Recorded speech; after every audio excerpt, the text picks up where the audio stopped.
latest casualty of Sandy, the New York City Marathon has never been canceled, not by weather, not even by 9/11. But this year, the mayor's insistence that the show must go on was met with massive outrage. Politicians issuing press releases, people on Twitter referring to the race as the Hunger Games, and runners themselves organizing boycotts on Facebook.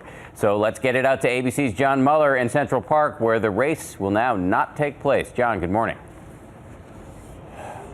Good morning, Dan. Behind me, Central Park gated, shut down, no race hubbub, no race preps. As you mentioned, a first for New York City in a week full of firsts. It came down to two arguments: keep this race on, show how inspiring and resilient New Yorkers are, or shut it down and focus 100% on the victims. The public has spoken loud and clear.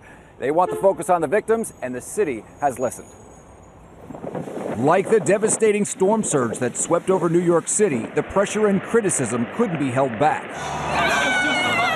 The New York City Marathon is canceled. It's time to move forward for New York. Runners from across the globe will not trek through a 5-borough disaster area. Race organizers and Mayor Bloomberg issuing a joint statement. It is clear that it was becoming the source of controversy and division. We would not want a cloud to hang over the race. The criticism understandable. Millions are still suffering, some without power, water, or heat, some without any homes at all. Massive generators sitting idle for the race. Crates of water, even vodka, outraging many runners. Some started a Facebook page to boycott the marathon, and the tweets lit up. There's children out there who are without blankets, without anything.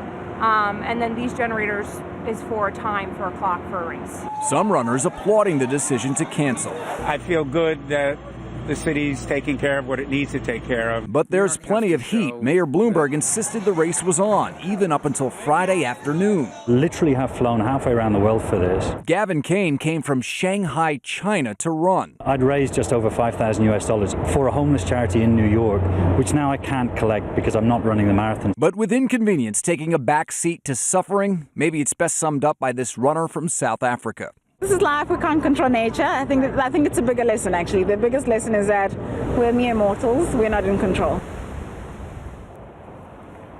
Very good advice there. So now with the race off, race organizers say they will donate all the supplies they were going to use for this marathon to those in need. Dan. A lot of people will be happy to hear that. John Muller, thank you.